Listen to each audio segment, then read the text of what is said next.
विशिष्ट शिक्षकों की परेशानी कम होने की जगह बढ़ती जा रही है। नियोजित से विशिष्ट बने शिक्षक आर्थिक तंगी के साथ साथ मानसिक परेशानी के द्वार से गुजर रहे हैं। 2 माह तक प्राण जनरेट के नाम पर शिक्षक तंग हुए। इधर HRMS ऑन बोर्डिंग के खेल से शिक्षक जूझ रहे हैं। शिक्षक प्राण व HRMS के खेल में उलझ कर रह गए हैं। विभागीय उदासीनता व कार्य शिथिलता की वजह से इन्हें 2 माह से वेतन नहीं मिल रहा है, जिसके चलते होली पर्व इनकी और परिवार के लिए बैरंग रही।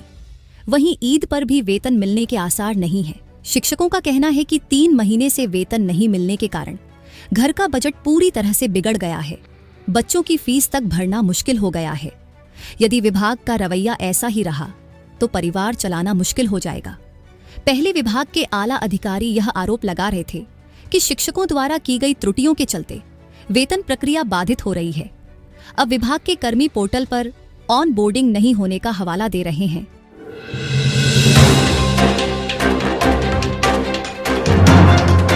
नई शिक्षा नीति के तहत बदले कोर्स के अनुसार राज्य के सरकारी स्कूलों में कक्षा 6 से 8वीं तक के बच्चों को NCERT की किताबों से पढ़ाई कराई जाएगी। यह व्यवस्था नए सत्र यानी 1 अप्रैल से कक्षा 6 से 8वीं तक में लागू हो जाएगी। SSERT के निदेशक ने बताया कि कक्षा 6 से 8वीं तक में चलाई जाने वाली NCERT की पुस्तक में कोई बदलाव नहीं किया गया है। इन बच्चों को वही चैप्टर पढ़ाए जाएंगे जो CBSE से संबद्ध स्कूलों में पढ़ाए जाते हैं।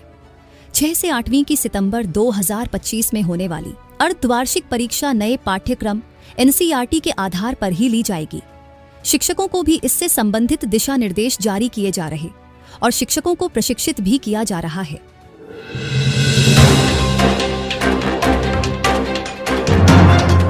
बिहार के सरकारी स्कूलों में प्रारंभिक कक्षा 1 से 8 तक बनने वाले मध्याह्न भोजन में तेल की मात्रा में कटौती की जाएगी। प्रत्येक बच्चे पर जितना तेल भोजन बनाने में इस्तेमाल होता है उसमें 10% की कटौती की जाएगी। बच्चों का स्वास्थ्य ठीक रहे और मोटापा या लिवर की बीमारी की चपेट में न आए, इसके लिए यह कदम उठाया गया है। राज्य में 68,000 विद्यालय योजना से आच्छादित हैं। इनमें 1 करोड़ 3 लाख बच्चों का खाना 2,14,510 रसोइयों द्वारा तैयार किया जाता है।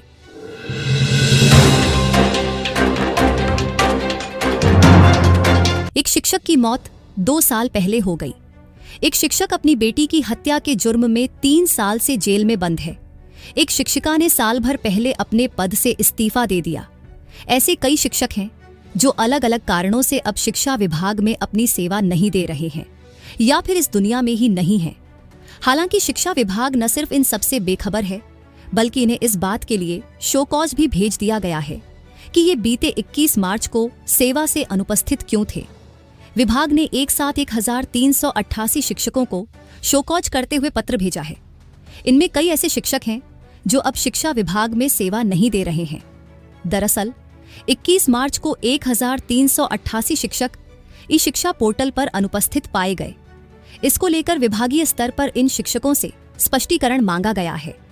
ताज्जुब की बात यह है कि पोर्टल पर अपलोड मृत और लापता शिक्षकों का नाम अब तक नहीं हटाया गया।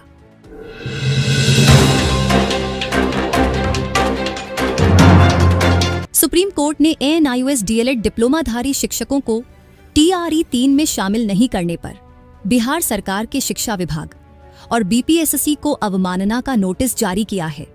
कोर्ट ने शिक्षा विभाग के अपर मुख्य सचिव S सिद्धार्थ और BPSC अध्यक्ष मनु भाई परमार सहित अन्य अधिकारियों से जवाब मांगा है। सुप्रीम कोर्ट ने 20 दिसंबर 2024 और 22 जनवरी 2025 को दिए गए आदेशों की अवहेलना पर यह नोटिस जारी किया।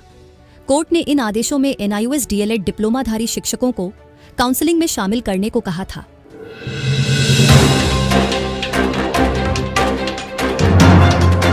बिहार में कार्यरत 2,14,510 रसोइयों और हेल्परों के लिए बड़ी खुशखबरी है।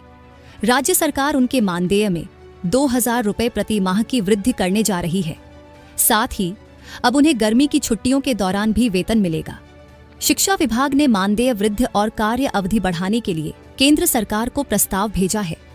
यदि प्रस्ताव मंजूर हो जाता है तो रसोइयों और हेल्परों का मासिक मानदेय 1,650 रुपए से बढ़कर 3,650 रुपए हो जाएगा। उन्हें पूरे साल वेतन मिलेगा। पूर्व में गर्मी की छुट्टी में स्कूल बंद होने के दौरान पैसे नहीं मिलते थे।